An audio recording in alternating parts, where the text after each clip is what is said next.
Sa isang tahimik at mapayapang bayan sa Batangas, ang lahat ay nagkakasama sa mga kaganapan ng bawat araw. May mga market days, mga fiesta, at mga tahimik na gabi. Ngunit sa likod ng bawat makulay na buhay sa bayan, isang lihim na may kakayahang gumimbal sa buong komunidad ay nagsimulang sumiklab.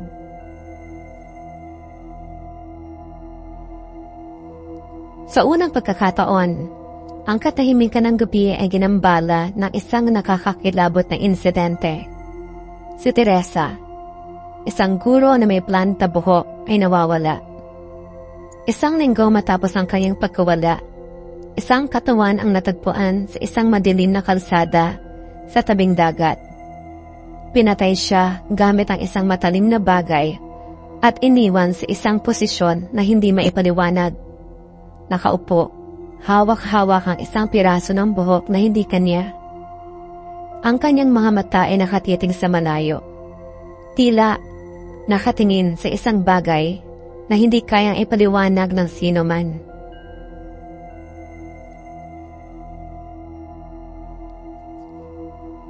Dahil sa hindi malilimutang itsura ng katawan at mga kakaibang marka sa katawan ni Teresa, nagsimulang magduda ang mga tao sa bayan.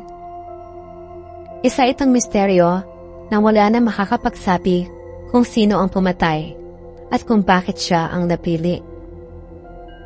Ang mga investigador ay walang makitang malinaw na ebidensya at nagsimula silang magduda kung may iba pa bang biktima na hindi pa natutuklasan. Matapos ang unang insidente, dumami pa ang mga nawawalang babae. Sa loob ng 3 buwan, 3 iba pang kababaihan ang nawawala. Lahat sila ay may kulay ang buhok. Isang may kulay pula, isang naka-ash blonde, at isang naka-light brown. Ang bawat isa sa kanila ay pinatay sa parehong paraan. Tinutusok na matalim na bagay at iniiwan sa mga liblib na lugar.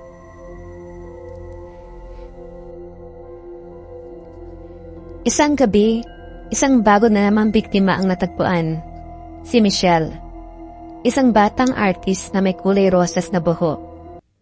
Ang kanyang katawan ay natagpuan sa isang abandonadong bahay sa isang lugar na malayo sa kabihasnan.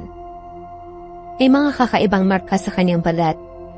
Parang may nag-ukit ng mga simbolo gamit ang isang matalim na bagay. Lahat ng biktima ay may parehong tatak.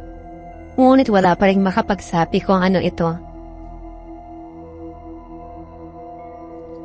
Ang mga investigador, kasama na ang isang batang detective na si Anton, ay patuloy na nag-iimbestiga. Nakaramdam si Anton na may mga bagay na hindi nabibigyan pansin ng mga kasamahan niya sa otoridad. Sa kanyang palagay, may mga pattern na lumalabas ang killer. At hindi ito basta-basta. At tila may personal na galit sa mga biktima. Habang binabaybay ni Anton ang mga pahiwatig, isang araw ay natagpuan niya ang isang hindi inaasahang ebidensya. Isang lihim na diary na pag-aari ni Teresa, ang pinakaunang biktima. Sa diary, may mga pahina na naglalaman ng mga talata tungkol sa isang matandang relihiyosong sekta sa bayan.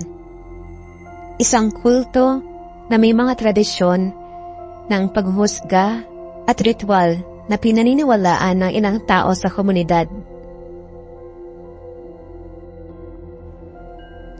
Habang ang mga investigasyon ay nagpatuloy, isang gabi, isang babae na may pulang buhok ang kanilang napansin.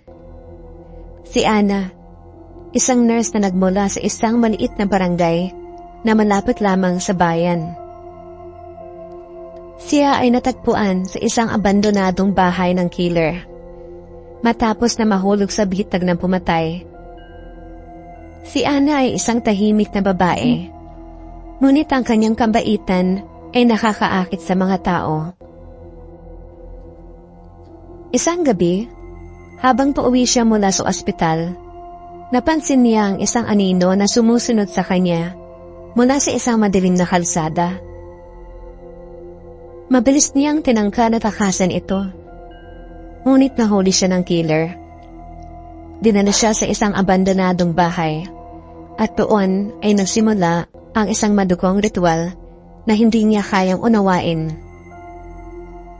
Sa kabila ng takot, nagkaroon siya ng lakas na loob na maghanap ng paraan upang makatakas. Nang makita niyang nakabukas ang isang maliit na bintana, gumamit siya ng isang matalim na piraso ng bakal upang sirain ang kanyang mga posas.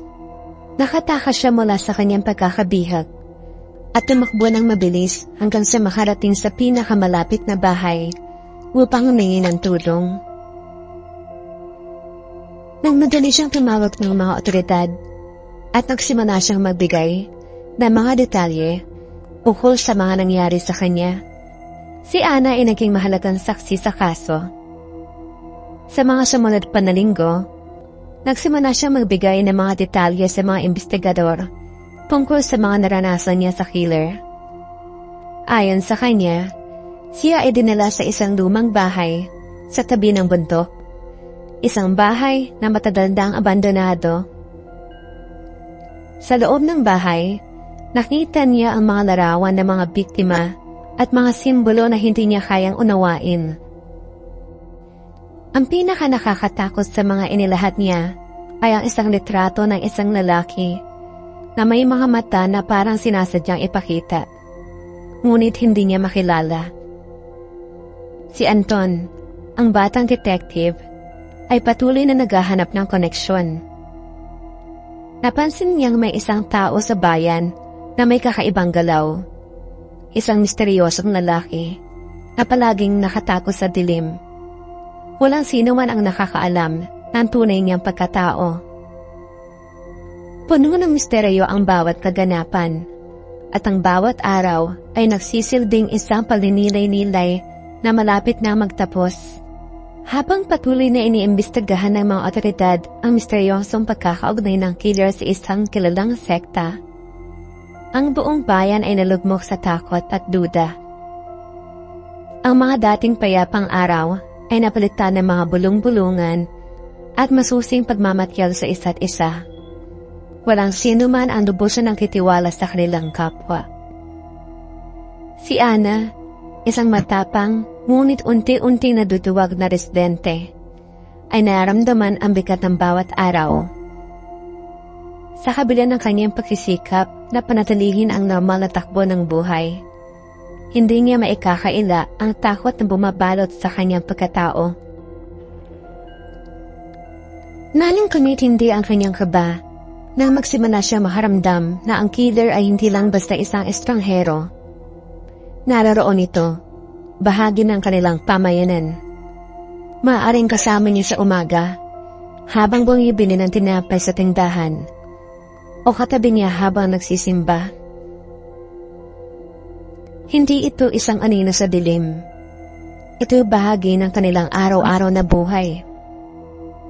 Isang gabi, tahimik at malamig, napukaw ang kanyang atensyon ng isang pamilyar na awit na tumutugtog mula sa kanyang lumang radyo. Bakit ngayon lang? Ang nakakatindig balahimang liriko ng kanta ay nagbigay sa kanya ng kakaibang pakiramdam. Alam niyang hindi niya ito binuksan. Lumabas siya ng kwarto upang patayin ito. Momentang makarating siya sa sala, tumigil ang tugtog, na para bang walang nangyari. Sa mga sumunod na araw, tila nagiging mas madalas ang mga kakaibang pangyayari. Sa kalaliman ng gabi, may narinig siyang mga yapak sa sahig na kahoy, tila paakyat sa kanyang kwarto. Ngunit sa tuwing sisilip siya, wala siyang makikitang tao. Minsan, nakakaramdam siya ng malamig na hangin kahit sarado ang lahat ng bintana. Ang bawat tunog at kilos ng bahay ay nagiging isang paalaala ng misteryosong banta na tila papalapit ng papalapit. Nagsimula na rin siyang iwasan ang mga paborito niyang lugar sa bayan. Ang paborito niyang tindahan ng kape, kung saan dati siya nagpapalipas ng oras, ay biglang naging tila masyadong mapanganib. Ang liwasan, Kung saan siya dati naglalakad tuwing hapon, ay nagmistulang isang patibong. Ngunit gaano man niya subukang umiwas, hindi niya matatakasan ang nakaraan. Ang kanyang mga alaala ay naging mga aninong sumusunod sa kanya. Laging naroon upang ipaalala ang takot na pilit niyang nilalabanan. Isang gabi, habang siya nag-iisip sa harap ng salamin, bigla niyang naramdaman ang manamig na hininga mula sa batok niya. Napakabilis niyang lingunin ang likuran, ngunit wala siyang nakita. Ang salamin ay tila nangungusap sa kanya. Ipinapakita ang kanyang sariling takot, ngunit may kakaibang bagay sa kanyang refleksyon. May aniyang dumaan sa likuran. Huminga siya ng malalim at pilit niyang nilakasan ang loob, ngunit alam niyang hindi siya nag-iisa. Ang mga araw at gabi ay nagiging mas mabigat, habang ang misteryo ng killer ay nananatiling hindi nalulutas. Sa kanyang isipan, unti-unting nagiging malinaw ang isang bagay. Ang banta ay hindi nasa labas lamang. Nasa loob ito, malapit lang, nagmamasid at naghihintay. Isang gabi, habang natutulog si Ana, nagising siya sa isang kakaibang ingay mula sa kanyang pintuan. Nang buksan niya ito, wala siyang nakita, kundi ang madilim na gabi. At doon natapos ang kwento. Ang huling imahen ay isang mata na nakatingin sa kanya mula sa dilim. Parang may sumusunod sa kanya, at hindi niya alam kung siya ba ang susunod na biktima o ang killer ang nagsimula namang maghanap ng bagong biktima.